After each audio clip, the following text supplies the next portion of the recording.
안녕하세요. 통합과학을 가르치는 강사 유세호입니다. 자, 방상고 내신 이야기를 한번 진행해 보도록 하겠습니다. 학부모님들께서 아직 파트 1 통합과학 설명회를 보지 않으셨다면 보고 오시는 걸 권합니다. 네. 자, 한번 진행해 보겠습니다. 자, 학교 교육 계획서라는 것을 아십니까? 네, 보통 아이들이 뭐 학교 입학할 때 줍니다. 네, 그리고 잘 보지 않죠. 뭐 이런 거 제가 보고 알려드려야겠죠. 네. 현재 2021 학년도는 나와 있지 않아 2020 학년도 기준으로 진행해 보겠습니다. 자, 학년별 과학 과목 구성을 보면 고1 때 과학 파트의 경우 통합과학과 과학탐구 실험 두 과목이 있습니다. 네. 이중 기준 단위가 큰 과목이 내신에서 가장 중요한 위치를 차지합니다. 네, 여기 통합과학은 8단이고요. 그다음에 과학탐구 같은 경우는 2단입니다. 네. 쉽게 말하자면 그냥 제가 비유를 해드릴게요. 이 대학교 때 통합과학은 3학점짜리고 과학탐구 실험은 1학점짜리입니다. 당연히 어떤 과목을 더 잘 봐야지 평균 평점이 높을까요? 네, 그렇게 생각하시면 됩니다. 아, 그리고 제가 하나 말씀드리고 싶은데 어머니들께서 이런 거 많이 질문하시더라고요. 1학년 때 가중반하고 혹시 일반반하고 성적이 같이 산출됐냐? 네, 맞습니다. 같이 산출됩니다. 1학년 때는 공통으로 전부 다 묶어서 같이 산출됩니다. 네.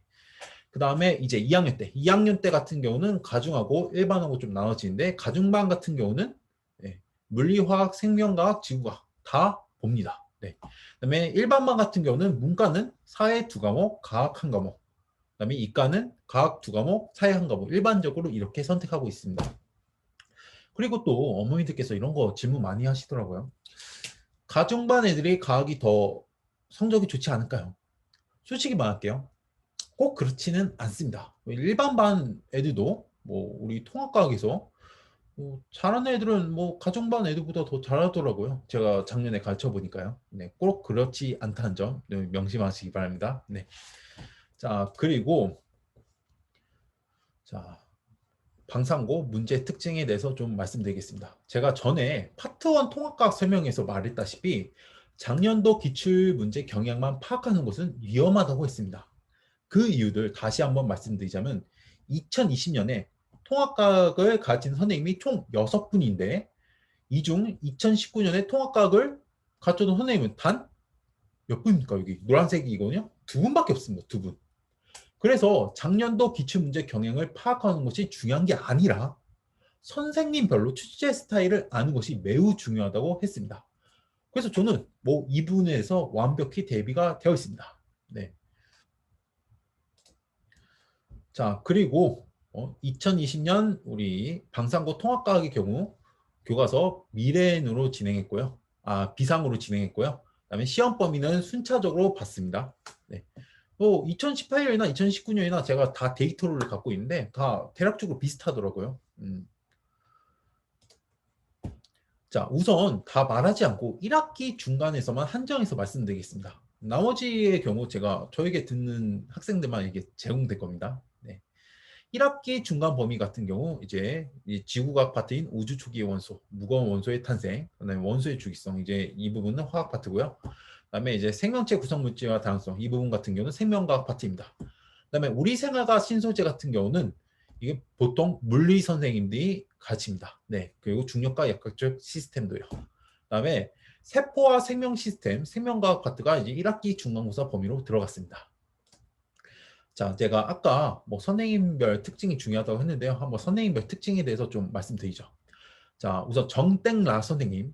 이분 같은 경우 이제 주로 지구과학 파트를 이제 내시는데, 자, 일반적인 시중 문제집 유형으로 수준으로 이제 출제하십니다. 그런데 말장난이 좀 많으세요. 그러니까 아이들이 좀 실수할 수 있는 코드를 많이 넣으세요.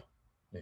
그래서 애들이 주로 보니까 1등급 받는 애들도 지구과학에서 한 문제 틀렸더라고요. 그래서 왜 틀리나 보니까 약간 선생님이 이 선생님 같은 경우는 약간 틀리게끔 유도를 해서 좀 네, 그런 식으로 출제를 하시더라고요.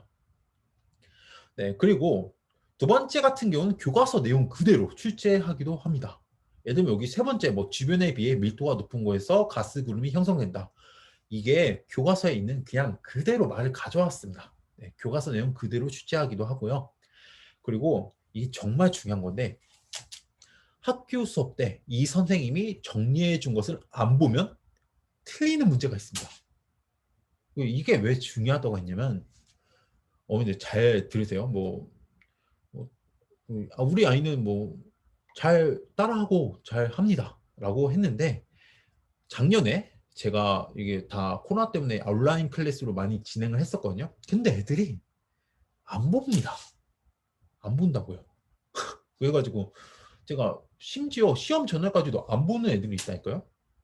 학교 수업을. 아니 받긴 봤는데 그냥 애들이 틀어놓고 그냥 가만히 있는 거죠. 그냥 딴짓하거나.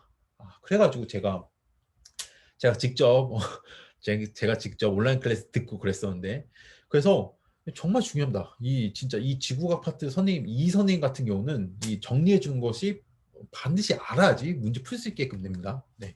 물론 몇 문제가요. 자, 그다음 이제 이땡은 선생님. 이땡은 선생님 같은 경우는 이제 주로 물리 파트를 맡으시는데 일반적인 시중 문제집 유형 수준을 출제합니다. 그리고 교과서 자료를 주로 활용하시고요. 교과서에 있는 그림은 그대로 가져오세요. 그다음에 교과서에 있는 문제 반드시 배워야 합니다. 왜냐하면 교과서에 있는 문제를 그냥 가져와서 몇 개만 수정해서 내시더라고요. 진짜 뭐 애들이 뭐 교과서도 문제 안 푸는 애들도 되게 많습니다. 진짜 심각합니다, 요새. 애들이 코로나 때문에 학력 수준이 좀 많이 떨어졌어요. 정말입니다. 그리고 운동량, 충격량, 전력 수송 파트 같은 경우는 좀 계산 문제가 좀 다수 많습니다. 자, 그 다음 맞땡연 선생님입니다. 이분 같은 경우는 생명과학 파트를 주로 내시는데 주로 뭐 시중 문제집 유형 수준으로 내긴 내는데 한 번쯤 아이들이 좀 생각을 하게끔 좀 내십니다. 그래서 좀 그냥 냅다 풀면 그냥 좀 틀리게 좀 유도를 하시고요. 교과서 내용도 중요하지만 교과서 외의 내용도 좀 학습을 해야 합니다. 가령 뭐 생명과학 파트에 확산과 우리 삼투라는 개념이 있는데 이 확산과 삼투 같은 경우는 일어나도 에너지 소모가 안 되거든요. 네, 근데 그 내용이 통과하게 없거든요. 근데 그런 약간 그런 거 비슷한 교과서 외 내용도 좀 학습하게끔 합니다. 네. 그리고 세 번째, 학교 수업 때 이 선생님이 강조한 부분은 나옵니다. 신기하게도 제가 이 방상고 아이들 교과서를 지금 작년도 아이들 교과서를 제가 샀습니다. 애들이 필기한 거를 제가 다 샀어요. 정말입니다. 제가 여기 뭐 여기 보여드릴 수 있나 이게? 여기 교과서 있거든요. 제가 이게 교과서 이렇게 있는데, 보이네요. 네, 제가 샀습니다. 이거 사가지고 애들 여기 다 필기한 내용이 있습니다. 제가 다 보고 있습니다. 제가. 네. 그래서 보면 학교 수업 때 이 선생님이 강조한 부분만 나오더라고요. 신기하게. 네, 그래서 제가 이런 거 다 정리해 줘야죠. 다음에 이제 조땡이 선생님. 이분 같은 경우는 이제 주로 화학 파트를 맡으시는데 일반적인 시중 문제 유형과 모의고사 유형 수준으로 좀 출제하십니다. 네. 그리고 학교 프린트 내용 반드시 숙지해야 합니다. 이분 같은 경우. 그다음에 학교 수업 때 이 선생님이 정리해 준 것을 이제 모르면 좀 헤맵니다. 물론 맞추긴 맞추는데 좀 헤맬 수 있어요. 그러니까 아는 것이 중요하겠죠. 네. 이렇게 학교 선생님마다 어떻게 좀 추치하고 어떻게 경향이 있는지 이런 걸 잘 알아야지 뭐 다음에도 어떤 선생님이 출제하시냐에 따라서 이렇게 대비할 수가 있겠죠. 네, 저는 이 부분에 대해서 좀 대비가 되어 있습니다. 자, 그다음에 수행평가까지. 이게 학교 시험만 잘 보면 되는 게 아닙니다. 여기 보시면 여기 정기고사 보이시죠? 정기고사 같은 경우는 총 반열 비율의 48%밖에 안 됩니다. 수행평가가 무려 52%예요. 솔직히 생각해 보세요.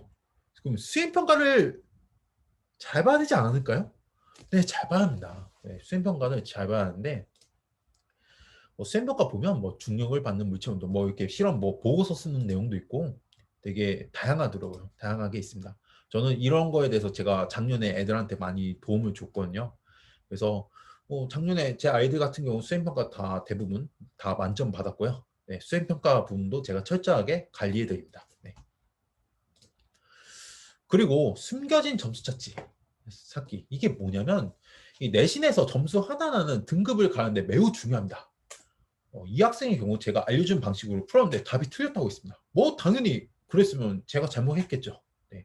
그런데 잘 보니까 문제 자체가 오류가 있던 문제였습니다. 그래서 제가 직접 교무실에 전화해서 통합과학 선생님께 전화 연결해달라 해가지고 이런 부분 때문에 답이 이러 되었는데 왜 답이 이렇게 되었냐? 라고 하니까 결국 정답 처리를 해 주셨어요. 저는 이런 부분까지 해결해 줍니다. 자, 방상구의 경우 이제 어떻게 내신 대비를 하는지에 대해서 이제 이야기가 다 끝났습니다. 네.